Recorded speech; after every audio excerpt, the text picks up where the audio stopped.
Estaba muy contento, pero de repente una llamada, todo cambió. Cuando menos me lo espero, me lo imagino, el pasado vuelve de nuevo. Es el inocente ahí. Hoy estaba muy contento, hoy estaba sonriendo la luz vientos, hoy sentía un espíritu de alegría por dentro.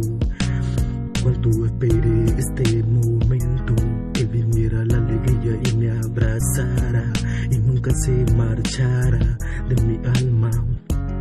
Pero de repente una llamada, todo cambió. Al escuchar su voz mi corazón se destrozó.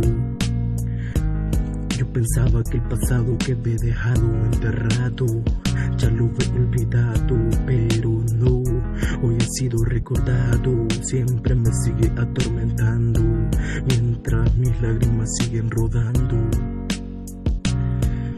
Mientras la tristeza y la soledad se apoderan de mi vida, de mi alma, de mi ser, de mi corazón, de mi mente.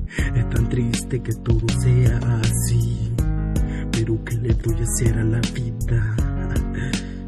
Va, ¿qué le vamos a hacer cuando menos lo esperamos, lo imaginamos? El pasado regresa de nuevo, para ti, para mí, tan triste va. Pelado, tristeza en la soledad.